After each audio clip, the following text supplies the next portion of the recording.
बिस्मिल्लाहिर्रहमानिर्रहीम। Lecture number 43, Friday 21 मार्च। हमारा topic था life long learning. Life long learning के अंदर हमने इस बात को रियलाइज किया कि एजुकेशन की डिफरेंट टाइप्स हैं और स्किल्स के भी डिफरेंट टाइप्स हैं।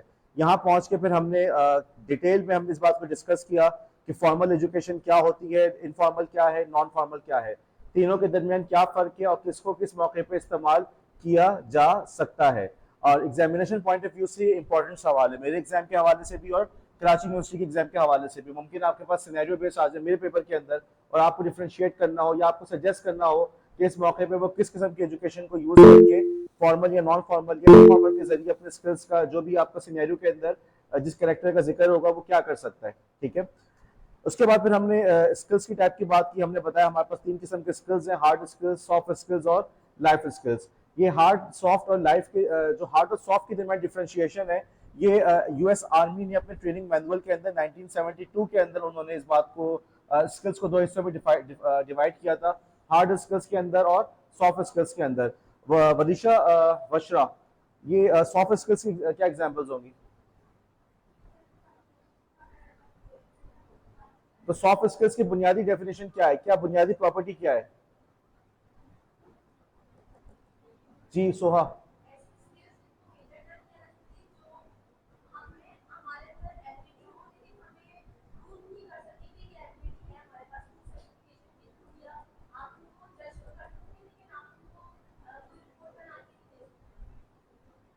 बस Fatima Khan base, soft skills की दूसरी क्या प्रॉपर्टी है?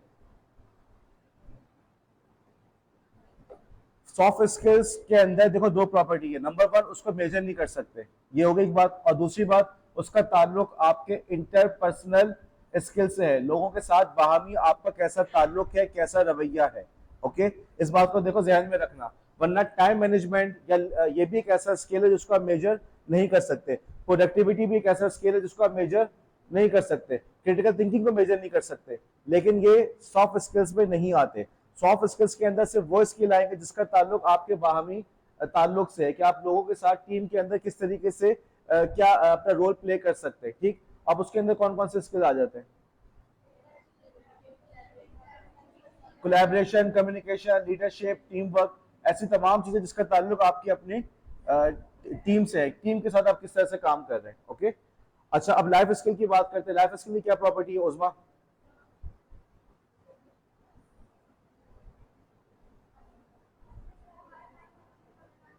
जोर से बोलो, इसकी क्या प्रॉपर्टीज है? लाइफ स्किल किसे क्या है, डेफिनेशन क्या है?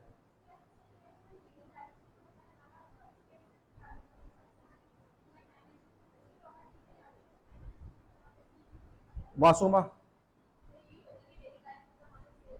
और दूसरी प्रॉपर्टी मेजर नहीं कर सकते।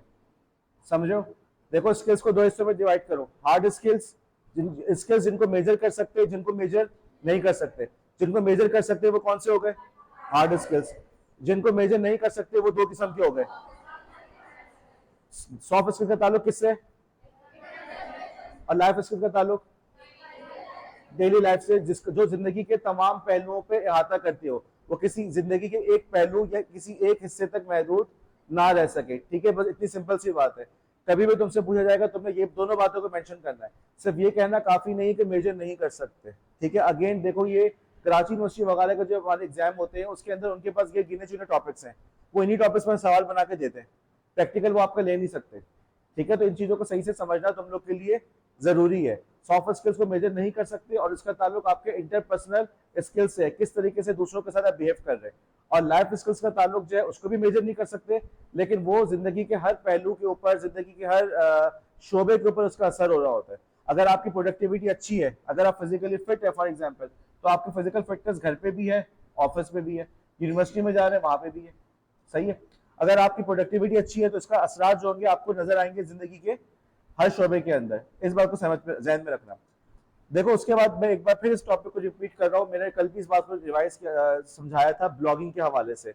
मैं एक बार फिर ये बात कहना चाह रहा हूँ, जैसे कि आपके सामने आदिया ने या रवासके ने गलत रिकैप दिया कि सर आपने ये कहा था कि जो ब्लॉग नहीं करेगा उसको नंबर नहीं मिलेंगे। भाई मैं ये मतलब तुम लोग अभी तक नंबरों के अंदर से, नंबरों की दुनिया से बाहर निकल के नहीं आए हो।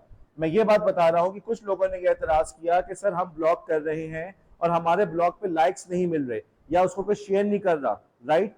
तो हम जो है ब्लॉगिंग करने का फायदा क्या, और मैंने फिर इस बात को रिटेट किया था कि सोशल मीडिया के ऊपर जब आप काम करते हैं या कोई चीज पोस्ट करते हैं, आपको लाइक्स भी मिल जाते हैं, आपको शेयर्स भी मिल जाते हैं, लेकिन जरूरी नहीं कि उस बंदे ने रीड किया हो। नंबर वन, मैंने एग्जाम्पल दी कि फॉर एग्जाम्पल एक दीनी क्लिप था, और उसके अंदर उन्होंने सिगरेट के बाद, टाइटल से लग रहा था सिगरेट के बारे में बात की है, लोगों ने कमेंट्स में लिख दिया माशाल्लाह सुभान अल्लाह। जब मैंने प्ले करना शुरू किया तो प्ले ही नहीं हो रहा, नीचे तकरीबन किसी का 8वां या 9वां कमेंट था जिसमें लिखा हुआ था कि भाई ये तो प्ले ही नहीं हो रहा। इसका मतलब ये हुआ कि जिन लोगों ने उसको माशाल्लाह सुभान अल्लाह किया था, आमा सीधे होकर बैठो कैसे बैठी हुई हो, जिन लोगों ने उसको माशाल्लाह सुभान अल्लाह लिखा हुआ था वो सारे के सारे उन्होंने देखे बगैर ही कर दिया था, ठीक है? और ये चीज आपको भी नजर आती होगी, आप लोग इंस्टाग्राम के अंदर आपके अपने क्लास फेलोज होंगे, उन तमाम को आप लोग लाइक कर देते होंगे और क्यूट और इस तरह की चीजें कमेंट लिख देते होंगे या ग्रेट वर्क वगैरह, लेकिन क्या आपने कभी उसको डिटेल में पढ़ा होता है, उनकी चीजों का एनालाइज किया होता है? नहीं किया होता। ब्लॉग एक आपकी अपनी पर्सनल स्पेस है जहां पे आप अपनी, आपके पास अपना पूरा ओपन कैनवस है, आप अपनी मर्जी से जो चीजें चाहें लिख सकते हैं। इतनी आजादी, फॉर्मेटिंग की आजादी, कंटेंट की आजादी, ये सारी आजादी आपको सोशल मीडिया प्लेटफॉर्म पे नहीं मिलती। अभी कल मैं देख रहा था फेसबुक के ऊपर एक साहब जो है वो अपने कराची यूनिवर्सिटी के जमाने की रुदात लिख रहे हैं, बहुत डिटेल में लिख रहे हैं, बहुत पुरानी बात है, यानी कि 70s की से भी पहले की बात है, ठीक है? उस जमाने की पूरी कहानी लिख रहे हैं, कराची यूनिवर्सिटी में ऐसा था वैसा था। अब उनका कंटेंट पढ़ना, लेकिन वो फेसबुक पे पढ़ना उसको बड़ा मुश्किल है, ना तो उसके अंदर पैराग्राफ बने हुए, ना उसके अंदर जो है लाइन के अंदर स्पेसिंग का ख्याल रखा हुआ है, फॉन्ट भी बड़े अजीब से है, बिल्कुल भी पढ़ने में मजा नहीं आ रहा, लेकिन बहरहाल वो फेसबुक पे उसको लिख रहे हैं। अगर यही सारा कंटेंट, मसलन अगर आप लोग अपने इस कंटेंट को चलो ब्लॉग वगैरह पे लिख रहे होते, फॉर्मेटिंग पे आपका इख्तियार होता, फॉर्मेटिंग को आप लोग अपनी मर्जी से, तमीज से, तस्वीरों के साथ बहुत अच्छी तरीके से प्रेजेंट कर सकते थे, हाँ है ना? देखो ये वो चीजें मिल रही है, वो आजादियां मिल रही है जो तुम लोग को ब्लॉग पे तो मिलती है, सोशल मीडिया प्लेटफॉर्म पे नहीं मिलती। इसी तरीके से तुम्हारा सोशल मीडिया प्लेटफॉर्म जो होता है, वहां पे तुम अपनी आइडेंटिटी बनाते हो, अपना ब्रांड बना रहे होते हो। अगर तुम लोग जाके जॉब के लिए अप्लाई करते हो और कहते हो कि जी मेरे इंस्टाग्राम पे 10 लाख फॉलोवर्स हैं, तो भाई क्या तुम समझते हो कि जिस टीचर के 10 लाख फॉलोवर्स होंगे वो अच्छा टीचर भी होगा? टीचर का इससे कोई ताल्लुक नहीं है, ओके? हाँ, अगर आप सोशल मीडिया इन्फ्लुएंसर की जॉब के लिए अप्लाई कर रहे हैं, सोशल मीडिया मैनेजर बन रहे हैं, तब आप बिल्कुल लाजमन ये कहें कि जी मेरे इंस्टाग्राम पे इतने फॉलोवर्स हैं, मेरे यूट्यूब चैनल पे इतने सब्सक्राइबर हैं। लेकिन आप एज ए टीचर वहां पे जॉब के लिए अप्लाई कर रहे हैं, यहाँ पे जब आपने बीएड में एडमिशन लिया है तो टीचर बनने के लिए एडमिशन लिया है, यहाँ पे हमारा काम है हम आपको उन चीजों के लिए तैयार करें जो एज ए टीचर आप पे काम आएंगी। और टीचर के लिए एक आपकी अपनी पर्सनल स्पेस कि भाई मेरा सारा काम, मेरे इंफोग्राफिक्स, मेरे पर्सनल ऑब्जर्वेशंस, मेरी रिफ्लेक्शंस, मेरे लेसन प्लान, सारा का सारा काम मौजूद है मेरी वेबसाइट के ऊपर, sundars.com फॉर एग्जांपल, मेरी वेबसाइट पे मौजूद है, वहां जाके देख लो।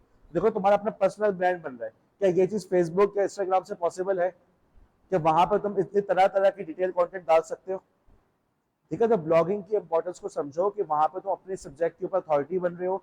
अभी भी आपको शायद नहीं पता कि बीएड के कोर्स की एक वेबसाइट है, उस वक्त मेरे जहन में उसका नाम जबानी मुझे याद नहीं है, लेकिन जब मैं इस कॉलेज में आया था तो मुझे सुहेल साहब ने कहा कि तला उस वेबसाइट पर जाना, वहां तुम्हें सब कंटेंट मिल जाएगा। राबिया नदीम, राबिया नदीम, खड़े हो जाओ। तो जब नींद पूरी हो जाए तो बैठ जाता, वो सो नहीं, इसलिए उनको कहा खड़े हो जाओ। तो सर सुहेल साहब ने मुझे उस वेबसाइट का नाम बताया कि तुम वहां चले जाना, वहां पे तुम्हें सारा कंटेंट बीएड का मिल जाएगा, और वाकई वहां पे सारा कंटेंट मौजूद था। क्या ये चीज फेसबुक पे पॉसिबल है? उस पर सारा उन्होंने डिफरेंट कैटेगरीज बना के दिया हुआ था कि जी ये इसमें फर्स्ट सेमेस्टर में ये कोर्स है, सेकंड सेमेस्टर में ये है, एचईटी पे गए तो एचईटी की सारी डिटेल्स दी हुई थी, ठीक है? दूसरे सब्जेक्ट के अंदर तो उन्होंने नोट्स वगैरह बहुत कुछ दिया हुआ था। तो क्या ये सब चीजें पॉसिबल है फेसबुक वगैरह पे? ठीक है, फेसबुक है, इंस्टाग्राम है, यूट्यूब है, ये सब के सब लेटेस्ट कंटेंट पे फोकस करते हैं। आप किसी भी पुराने यूट्यूब चैनल को सब्सक्राइब करो जिसने पिछले समझो 6 महीने में कोई नई वीडियो अपलोड नहीं की, वो आपको कभी भी आपकी फीड के अंदर वो चैनल आएगा ही नहीं। फीड के अंदर वो हमेशा लेटेस्ट कंटेंट दिखा रहा होता है, जबकि उसके मुकाबले में ब्लॉग वगैरह वो अपनी पर्सनल स्पेस, आपकी आर्काइव है, सारे का सारा कंटेंट वहां पे महफूज है। दूसरी बात, हमने क्रिएटिविटी के अंदर बहुत डिटेल में इस बारे में बात की थी कि यार आपके लिए एक पर्सनल स्पेस का होना क्यों जरूरी है, एक पर्सनल स्पेस जहाँ पे अपनी मर्जी से अपना कंटेंट फिजा आप लिख सके।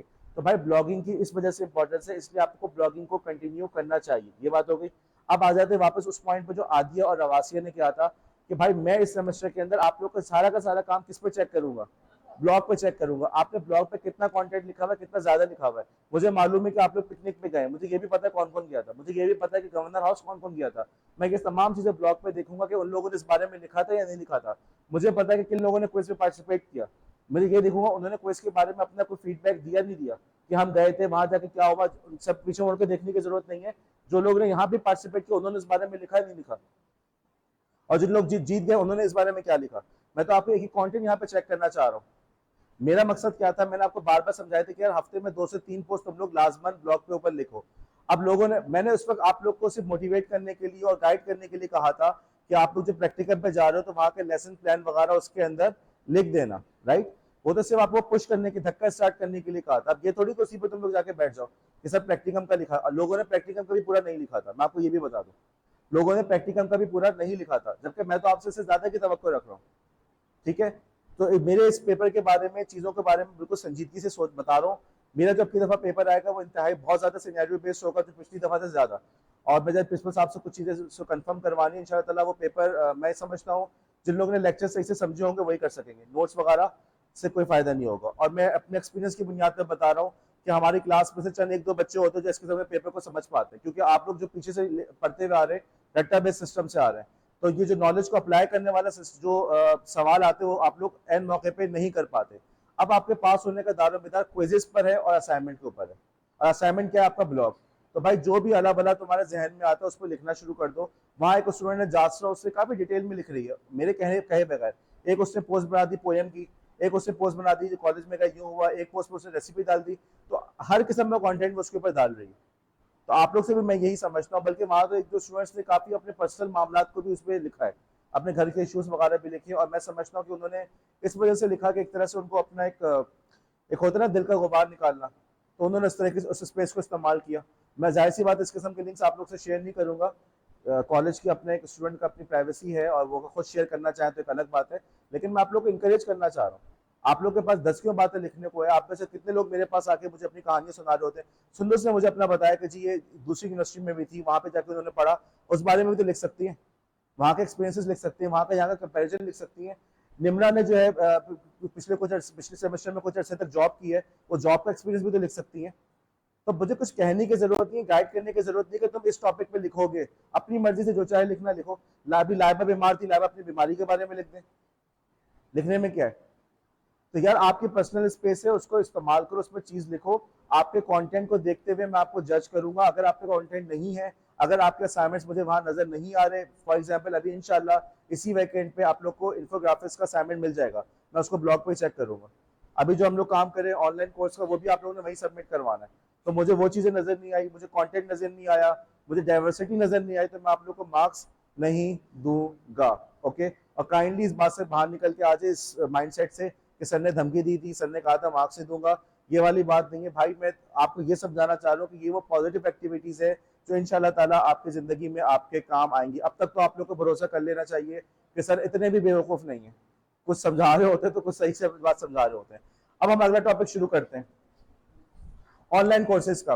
देखो ऑनलाइन लर्निंग के हवाले से मेरे पास दो रास्ते हैं। एक रास्ता ये कि मैं तुम लोग को यहाँ पे उसके प्लस पॉइंट और नेगेटिव पॉइंट बता दूं कि जी ऑनलाइन कोर्स ये होता है, इसको इस तरीके से करते हैं, इसके फायदे हैं नुकसान हैं। और दूसरा तरीका मेरा ये है जो ज्यादा बेहतर है कि यार तुम लोग इस तरीके से इस प्रोसेस से गुजर जाओ। कराची यूनिवर्सिटी जब पेपर देने जाओगे, कराची यूनिवर्सिटी के अंदर हर साल ऑनलाइन लर्निंग के बारे में कोई ना कोई सवाल आता है। जब तुम लोग वहां पेपर देने जाओगे, जून का महीना होगा, जून के महीने में कराची में बर्फ पड़ी होती है नहीं, तो क्या हो रहा होता है। अब वहां का पेपर देने का सिस्टम बहुत अच्छा है, बड़े तमीज से बात करते हैं और बड़े अखलाक से पेश आते हैं। आप लोग अंडर प्रेशर हो गए, गर्मी में वहां पे पैदल चलते हुए जाओगे, आप लोग की अच्छी खासी हालत खराब होगी, और मुमकिन है उस वक्त आप लोग के लिए पॉसिबल नहीं होगा कि चीजों को रिकॉल कर सको। अब क्या होगा कि अगर आप लोग ने अपने एक्सपीरियंस से, अगर अपने एक्सपीरियंसेस से आप लोगों ने देखा हुआ है कि आपने जो है वहां पे जाके क्या किया, अपने एक्सपीरियंसेस आप लोग को याद होगा कि मैं वहां गया, मैंने पेपर ऑनलाइन जब मैंने कोर्स किया था तो मैंने उसमें क्या देखा, क्या सीखा, क्या फायदे थे, क्या नुकसान थे। आप अपने एक्सपीरियंस के बेसिस पे आपके लिए लिखना आसान हो जाएगा। और अगर सिर्फ रट्टे के बेसिस पे जाएंगे तो मैं समझता हूँ कि जो वहाँ के हालात होते हैं, रट्टा आप पे काम नहीं आएगा। और वक्त के साथ साथ यार आप लोग को जो रट्टे की सलाहियत है ना, वो कमजोर होती जाती है, ये एक फैक्ट है। ठीक है, ये हो नहीं सकता कि जैसे आप लोग पहले क्लास 5 में आप लोग को याद हो जाता, आज के दौर में भी आपको ऐसे याद हो। आप सबके साथ घर के इश्यूज चल रहे हैं, ठीक है, घर में ये इशू वो इशू, आप लोग इतना रट्टा नहीं लगा सकते। पढ़ने का समझने का सबसे अच्छा तरीका यही कि चीज़ों को जैसे हम लोग क्लास में कोशिश करते हैं कि ब्रेन स्टॉर्मिंग के जरिए से कर रहे हो, या उस चीज़ को खुद अपने एक्सपीरियंस से गुजर के जाओ, ताकि तुम लोग के लिए वहाँ पे लिखना आसान रहे। एक पर्पज़ मेरा ये। दूसरा पर्पज़ मेरा ये है कि भाई आप लोग, जैसे हमने बात की लाइफ लॉन्ग लर्निंग की, तो हम ये उम्मीद रखते हैं कि जब आप यहाँ पे धक्का स्टार्ट आपने कर दिया, आपसे 1-2 कोर्सेज करवा लिए, उम्मीद करते हैं कि नेक्स्ट सेमेस्टर के अंदर भी आप अपनी ऑनलाइन एजुकेशन का, अपनी इनफॉर्मल या फॉर्मल एजुकेशन का सिलसिला जारी रखेंगे। यही नहीं होगा कि जी अगले सेमेस्टर के अंदर सर क्या नाम है, तो सर शर्जील ने हमें कोई कोर्स नहीं कहा तो हमने नहीं किया, या उन्होंने कहा तो हमने कहा किया। आप किसी टीचर के कहने के ऊपर आप वेट नहीं कर रहे होंगे, बल्कि अपने तौर पे आगे बढ़ने की कोशिश कर रहे होंगे। तो इस सेमेस्टर के अंदर मैं 2 से 3 ऑनलाइन कोर्सेज आपसे करवाना चाह रहा हूँ। आज की इस क्लास का मकसद हमारा ये है। ओके जी, सब मोबाइल पे आ जाओ। देखो, सबसे पहले हम लोग 2 जगह से, एटलीस्ट 2 जो हमारे कोर्सेज है, ये तो हमारे कंफर्म है जो हमने करने हैं, ठीक है। एक कोर्स है सिस्को कंपनी का। सिस्को बहुत बड़ी कंपनी है, जैसे आप सबने माइक्रोसॉफ्ट का नाम सुना है, एप्पल का नाम सुना है, ऐसे ही सिस्को एक बहुत बड़ी कंपनी है। पूरे जो इंटरनेट के जो बैकबोन है ना, सब जो वो सिस्को प्रोवाइड कर रहा है। आपके घरों में राउटर लगा हुआ होता है, उस राउटर से मैक्सिमम 25-30 लोग कनेक्ट हो सकते हैं, जबकि आप समझो कि पूरा मोहल्ले के लिए जो राउटर होगा उसके लिए हजारों लोग तो होते हैं, ठीक। वो हजारों वाला राउटर कौन बना रहा है? सिस्को बना रहा है, ठीक। राउटर हो गए, स्विचेस हो गए, इस तरह से फायरवॉल हो गए, बहुत सारी चीजें जो है सिस्को बना रहा है। और भी कंपनी से जुनिपर है, लेकिन सिस्को जो है वो एक बहुत स्टैब्लिश प्लेयर है, बहुत बड़ा प्लेयर है। उन्होंने अपनी ऑनलाइन एकेडमी बनाई है, ठीक है, जो उसका आपको लिंक नजर आ रहा है। हम यहाँ से एक कोर्स करेंगे। दूसरी जो अब इन्होंने इसका नाम क्या रखा है, नेट एकेडमी, नेट अकेड, ठीक है। आप उस तरह से भी याद कर सकते हो, नेट अकेड, ACAD। दूसरी जो वेबसाइट है उसका नाम है कोड एकेडमी, कोड एकेडमी, ठीक है। अब हम दोनों को दोनों में से एक एक जो हमारे एक ही कोर्स है उसको हम करने की कोशिश करेंगे।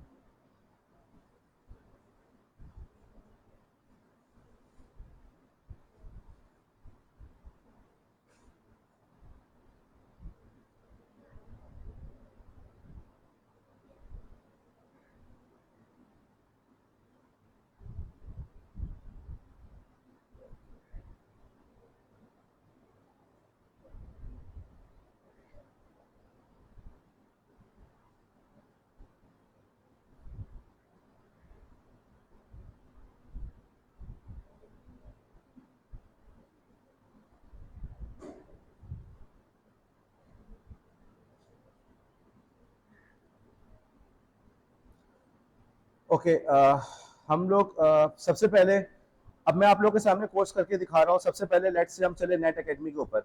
अब मुझे याद नहीं आ रहा कि वेबसाइट का एड्रेस क्या है, मैंने सिर्फ जाके गूगल पर सर्च किया सिस्को एकेडमी, ऊपर रिजल्ट आ गया सिस्को नेटवर्किंग एकेडमी, हमने यहाँ जाना है, ठीक है।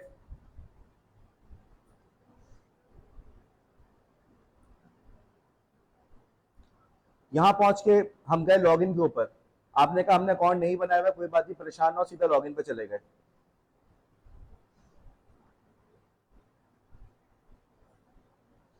लॉगिन पे जाके आपके पास तरीका जो है, मैं आपको मशवरा ये दूंगा कि आप लोग साइन इन विद गूगल इस्तेमाल करें, क्योंकि आप लोग अभी तक अपने यूजर नेम पासवर्ड में भूल जाते हैं। तो आप लोग साइन इन विद गूगल इस्तेमाल करें, जो भी आपकी गूगल की आईडी वो इस्तेमाल करें।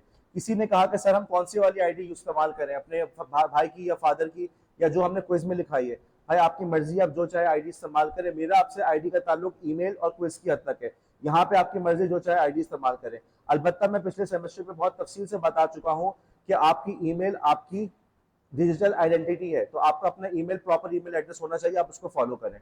यहाँ पहुंचे जी, कहाँ से, कौन सी कंट्री में आप रहते हैं, आपने उसको सिलेक्ट किया, Pakistan, Sindh, year of birth, month, January, continue. अच्छा, ओके। अब यहाँ पे फर्स्ट नेम और लास्ट नेम का जो ऑप्शन आया था, सॉरी मैंने तेजी से क्लिक कर दिया। फर्स्ट नेम और लास्ट नेम के अंदर आपने अपना प्रॉपर नाम लिखना है, उसमें कोई गलती नहीं करनी। कोर्स के आखिर में वो आपको सर्टिफिकेट जनरेट करेगा, वहां पे आपका नाम लिखा हुआ होगा, मैं उस नाम से आपको पहचानूंगा। ये नहीं हो सकता कि फॉर एग्जाम्पल उस्मा ने किया और उसमें हमने अलिशबा का नाम लिख दिया, समझो। इसलिए अपना प्रॉपर नाम लिखो। वहां पे ये मत लिखना पापा की परी और ये सब मत लिखना, जो तुम्हारा प्रॉपर नाम है उसको लिखना, ऑफिशियल नेम जो तुम लोग यूज कर रहे हो। मेरा मशवरा ये है कि हमेशा हमेशा अपनी एजुकेशन डॉक्यूमेंट में मैट्रिक सर्टिफिकेट वाला नाम इस्तेमाल किया करो, जो मैट्रिक सर्टिफिकेट में लिखा हुआ है। रूल भी यही होता है। हमारे यहाँ खवातीन शादी के बाद अपने हस्बैंड का नाम लगा लेती हैं, विच इज फाइन, लेकिन होता क्या है कि वो अपने एजुकेशन डॉक्यूमेंट्स के अंदर भी नाम हस्बैंड का लगाती हैं, जिससे मसला हो जाता है। एजुकेशन डॉक्यूमेंट्स के अंदर आपका नाम जो है, तो आप सीधे बैठो, एजुकेशन डॉक्यूमेंट्स के अंदर आपका नाम हमेशा मैट्रिक सर्टिफिकेट वाला होना चाहिए। इनफैक्ट एनआईसी के अंदर भी नाम चेंज नहीं करवाना चाहिए, इसमें बाज दफा आपको लीगल इश्यूज का सामना करना पड़ता है। एनीवे यहाँ पे आपने कौन सा नाम लिखना है, मैट्रिक सर्टिफिकेट वाला। ये लाइसेंस एग्रीमेंट आ गया, आपने उसको मतलब इसको एक्सेप्ट कर दिया, एक्सेप्ट एंड कंटिन्यू।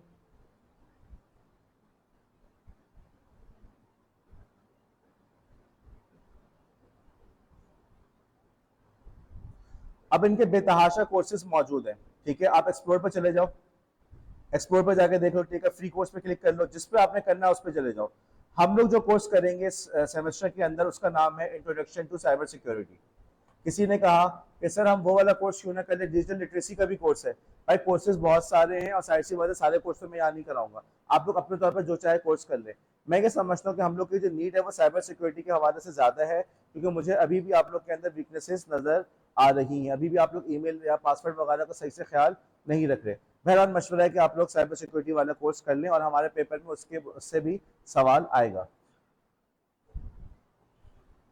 अब कोर्स के अंदर आपके सामने दो ऑप्शन आ रहे हैं, सेल्फ पेस ऑनलाइन और इंस्ट्रक्टर लेड आ रहे हैं। Amna Jamal, get started with self pace, self pace पे स्टार्ट कर दे आप।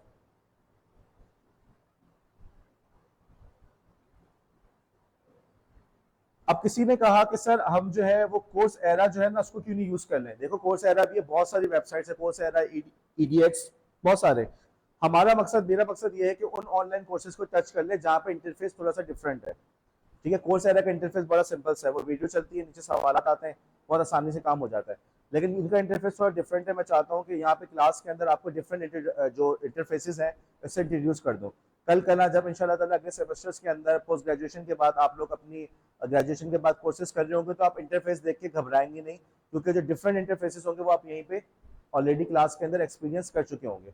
आपको इनके सीधे हाथ में नजर आ रहा है ऑप्शन, मैं सीधा जा रहा हूँ इसके अंदर इंट्रोडक्शन टू साइबर सिक्योरिटी के ऊपर।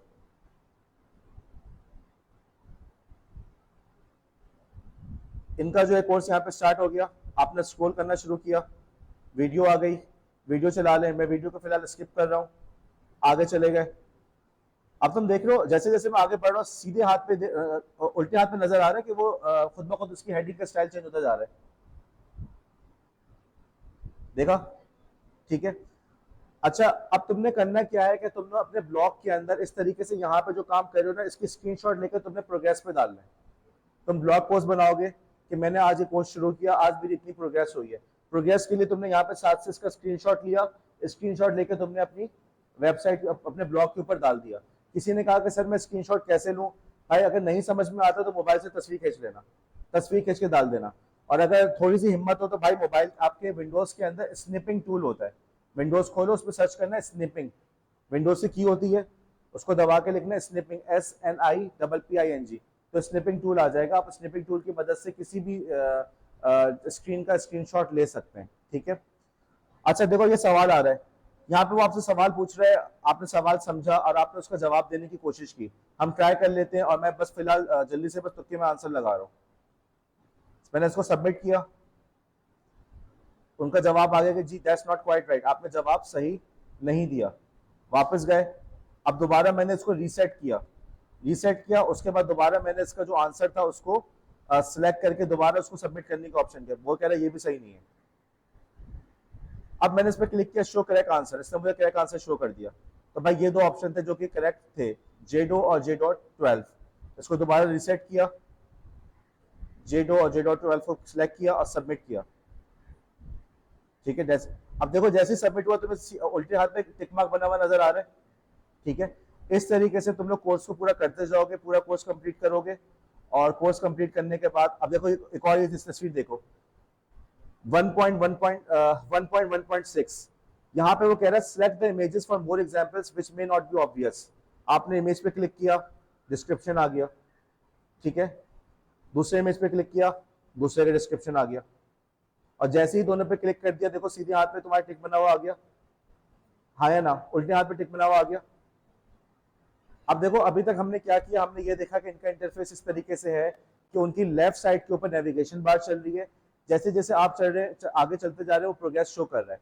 अगर आप उनकी दी हुई एक्सरसाइज को कंप्लीट कर लेते हैं, उधर ही देख लो कम से कम, अगर आप उनकी दी हुई एक्सरसाइज को कंप्लीट कर लेते हैं, अगर आप उनकी दी हुई एक्सरसाइज को कंप्लीट कर लेते हैं, वहां पर टिक बना हुआ आ जाता है। आपने ब्लॉग के ऊपर इन्हीं तमाम चीजों की तस्वीरें ले लेके आपने किसमें डालनी है, ब्लॉग के ऊपर डालनी है, ताकि हमें पता चल जाए कि आप मुस्तकिल अपना काम अप टू डेट अपडेट कर रहे हैं, वहां पे प्रोग्रेस को अपडेट कर रहे हैं। और इस तरह से मुझे ये भी पता चल जाएगा कि किसने कितने दिनों में किया। बास लोग इम्तिहान से एक दिन पहले जब सबमिशन की डेडलाइन आती है उस वक्त सारे असाइनमेंट करने बैठते हैं, और जो कोई गलत तरीका है। असल तरीका ये कि रोजाना थोड़ा थोड़ा काम इसको करने की, मैनेज करने की कोशिश करो। इस तरीके से आपने एक्सरसाइज कर ली। एक्सरसाइज करने का आपको डिफरेंट तरीका नजर आया। कोर्सेरा के ऊपर शायद ऐसा वाला स्टाइल नहीं है जैसे इसके अंदर मौजूद है कि इमेज के ऊपर क्लिक कर रहे हैं, इमेज पूरा घूम रहा है फ्लैश कार्ड स्टाइल के अंदर। तो अब लोगों ने डिफरेंट तरीकों से अपने इस लर्निंग मैनेजमेंट सिस्टम को बनाया हुआ है। आगे बढ़ते हैं। चैप्टर नंबर 1 कंप्लीट कर लिया, चैप्टर 2 कंप्लीट कर लिया, ठीक है। 1.6 module 4, module 2, module 3, module 4, module 5। Module 5 पे क्या लिखा हुआ है फातिमा मीर, मॉड्यूल 5 पे क्या लिखा हुआ है?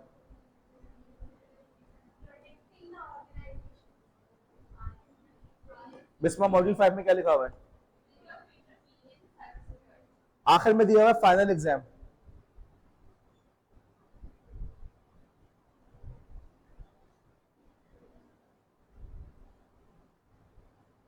फाइनल एग्जाम आपको सामने नजर आ रहा है, ठीक है।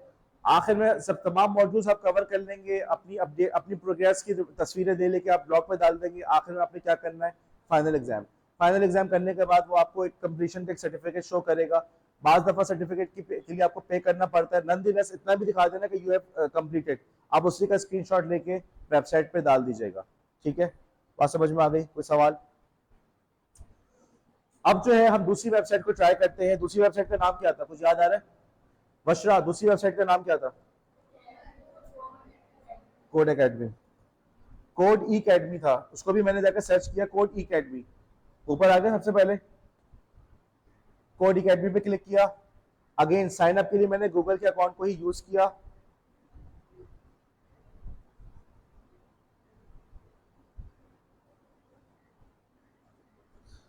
अगली क्लास किसकी है? अच्छा, साइन अप कर लिया। उसके बाद वो आपसे सवाल पूछ रहे हैं। मेरा मशवरा है कि फिलहाल आप उसको स्किप कर दीजिएगा, बाद में आप चाहें तो इस सब चीजों को फिल कर सकते हैं, फिलहाल आप उसको स्किप कर दें। कैटलॉग आ गया आपके सामने, इसको जरा तो नीचे जाओ, नीचे जाओ तो फिल्टर्स लिखे हुए नजर आ रहे हैं। एमन सिद्दीकी, आपके ख्याल में कौन सा फिल्टर यूज करना चाहिए? बिगनर्स और दूसरा फ्री। इसके अंदर हमने कौन सा कोर्स शुरू करना है? हमने कोर्स शुरू करना है लर्न HTML वाला। मैं ये समझता हूँ कि आज के दौर के अंदर टीचर्स के लिए किसी हद तक थोड़ी बहुत कंप्यूटर की नोहा होना बहुत जरूरी है। अब HTML प्रोग्रामिंग लैंग्वेज नहीं है। ये मत करना कि HTML का कोर्स कर दिया तो अपनी CV पे लिख दिया कि प्रोग्रामर। HTML बुनियादी तौर पे स्क्रिप्टिंग लैंग्वेज है, स्क्रिप्ट SCRIPT, स्क्रिप्टिंग लैंग्वेज है, दैट्स इट, ठीक है। तो अब इसको जरा सा हम शुरू करते हैं इस कोर्स को। लर्न HTML पे गया, इसको मैंने स्टार्ट किया।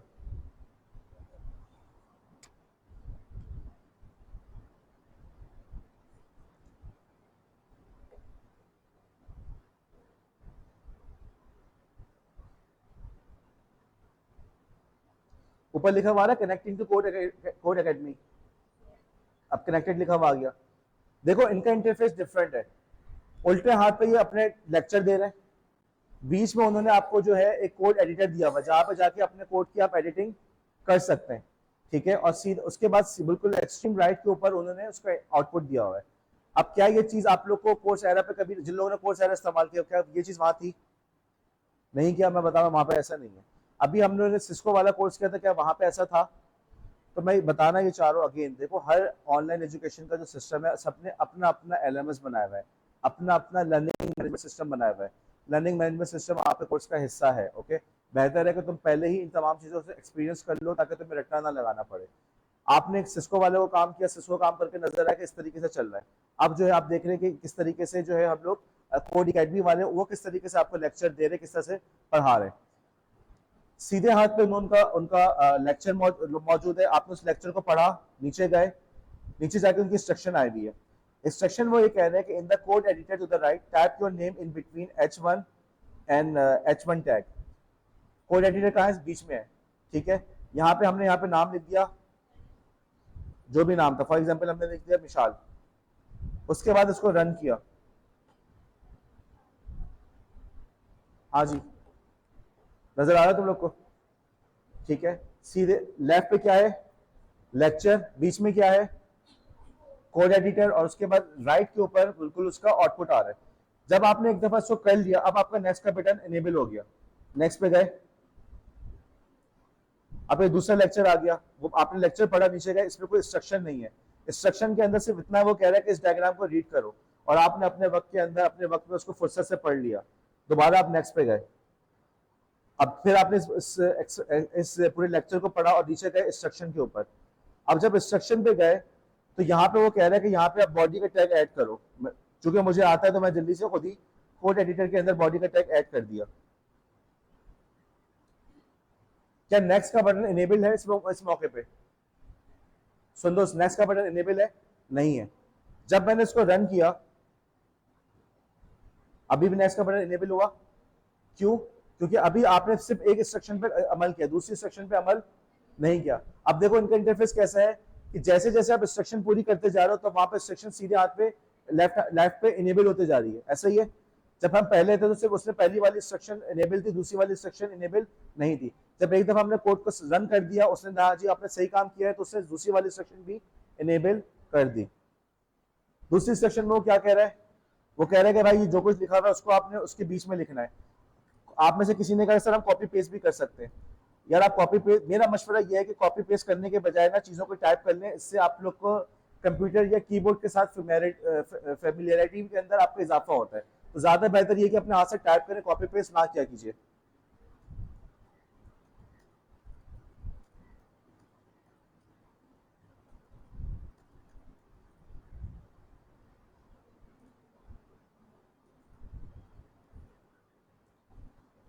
जी भाई सही लिखा है मैंने, कोई गलती तो नहीं की मैंने?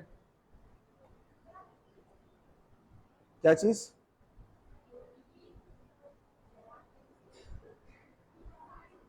अच्छा इससे अच्छा, चलो खैर है, चलो कर दो, नीचे कर दो। अब सही है? रन कर दूं? क्या क्या कह रहे हो? क्या गलती? मासूमा,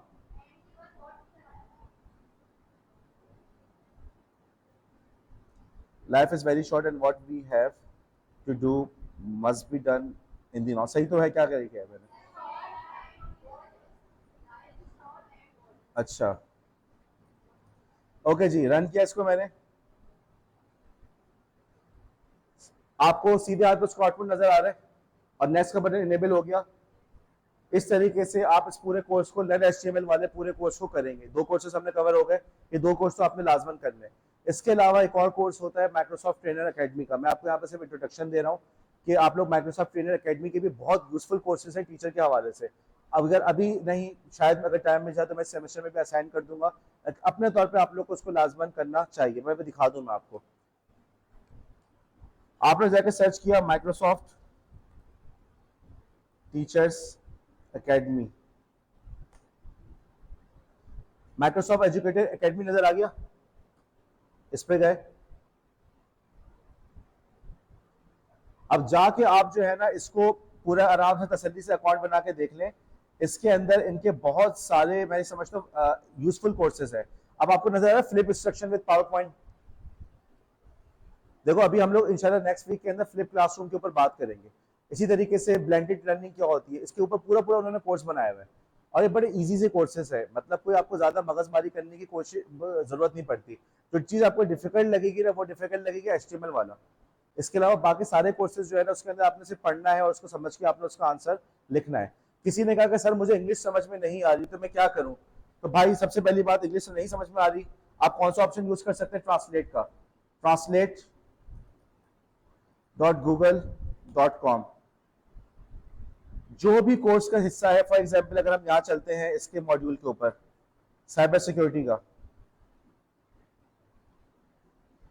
आपने उसके टेक्स्ट को कॉपी किया, Ctrl+C कॉपी किया और जाके गूगल ट्रांसलेट के अंदर उसको पेस्ट कर दिया, और इसके अंदर जाके आपने सिलेक्ट किया उर्दू को, जी भाई। अब आप ये नहीं कह सकते सर इंग्लिश की वजह से समझ में नहीं आ रहा था। इसके अलावा भी आपके पास ऑप्शन है, कुछ नहीं तुम लोग के व्हाट्सएप में जो एआई है ना, उस पर टेक्स्ट को कॉपी करो और उसको बोलो कि explain to me in simple words, ठीक है, explain to me like I am a child, ऐसे लिख के देखो, तुम देखो वो किस तरह से ट्राई करता है। काफी सारी चीजें तुम लोग इस तरीके से भी समझ सकते हो। आज की इस क्लास के अंदर मैंने आप लोग को ऑनलाइन कोर्सेज के बारे में बता दिया। 3 ऑनलाइन कोर्सेज हैं, कम से कम 2 तो तुमने लाजमन करना है, HTML वाला और साइबर सिक्योरिटी वाला। दोनों की अपनी प्रोग्रेस जो है तुमने किस पे डालनी है, ब्लॉग के ऊपर। अब ब्लॉग के उसके आखिर में जो सर्टिफिकेट होगा वो भी तुमने ब्लॉग पे डालना है। नाम वगैरह अपना प्रॉपर रखो। देखो तुम लोग, अगेन मैं बता रहा हूँ, जॉब मार्केट का तुम लोग को अंदाजा नहीं, जब जॉब है तुम लोग को पता चल जाएगा कि अच्छी जॉब कितनी मुश्किल से मिलती है। कि थोड़ी मोटी जो नौकरियां होती है वो तो मिल जाती है, लेकिन अच्छी नौकरी के लिए इसको सर्च करना, अपने आप को स्टैंड आउट करना कितना मुश्किल होता है। और जब एक दफा नौकरी मिल जाती है तो अपनी जगह बनाना कितना मुश्किल होता है। ये सारे कोर्सेज तुम लोग के इसीलिए काम आएगा, तुम्हारा रेज्यूमे स्ट्रांग होगा और तुम जाके वहां पे लेटेस्ट टेक्नोलॉजी पे बात कर रहे होगे। बाकी लोग बात करोगे जी मैं इस्लामिक पढ़ा सकती हूँ, मैं उर्दू पढ़ा सकती हूँ, मैं, तुम बात करोगे फ्लिप क्लासरूम की। इस्लामियत का टीचर ऐसा जो फ्लिप क्लासरूम की बात करो, तुम देखना उसको सर पे बैठाएंगे वो लोग, अगर अच्छा स्कूल होगा, कदरदान लोग हुए, ठीक है। ये भी होता है कि हमारा एम्प्लॉयर कैसा है। बाज़ दफ़ा एम्प्लॉयर ऐसे मिल जाते हैं, अल्लाह ना करे आप लोग कभी फेस करना पड़े, जो अपने लोगों की कदर नहीं करते। लेकिन बहरहाल आपका काम है कि आप अच्छे से अच्छा पढ़ें। हमारे बहुत सारे कॉलेज के स्टूडेंट्स जो है वो अबू धाबी में, दुबई वगैरह में जॉब कर रहे हैं, उनकी ईमेल्स वगैरह आई हुई होती है कि हमें जो है ना वो फला सर्टिफिकेट चाहिए, ये चाहिए। वहां पे तो बहरहाल आपको कंपटीशन होगा ना, और वहां पे तो आपका ग्लोबल वर्कफोर्स के साथ आपको कंपटीशन होगा। तो वहां पे ये तमाम चीजें आपके काम आएंगी, आपके सर्टिफिकेट्स भी और आपकी नॉलेज भी। मैं अटेंडेंस ले लूँ, उसके बाद अगर सर नहीं आया तो मैं कुछ बातें कर लूँ आप लोग से। दरवाजा खोलना सर आया था, पता तो चले।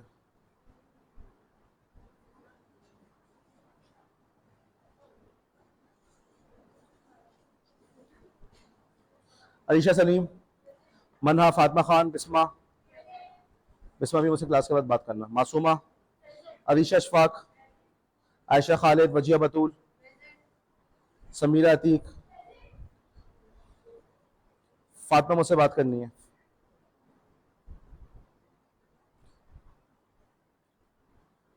नबीरा, रवासिया, हानी, मुकद्दस, सनिया, अलिशबा, वानिया, उम्मे अमन,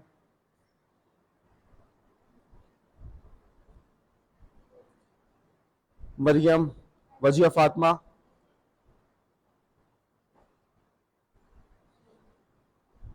आयशा अकील, इंशाल, नबिया गोहर, जैनब, अनुषा, सिमरन,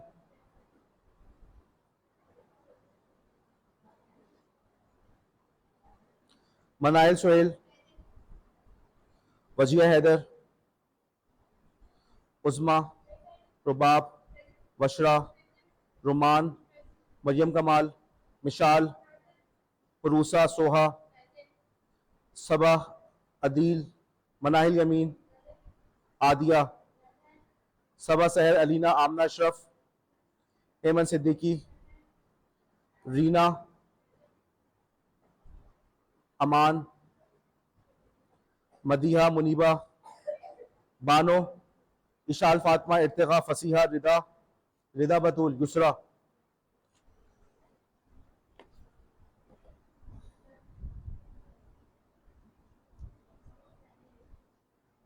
क्या करना है सैरिश का? सर आ गए, सर आ गए, ओके।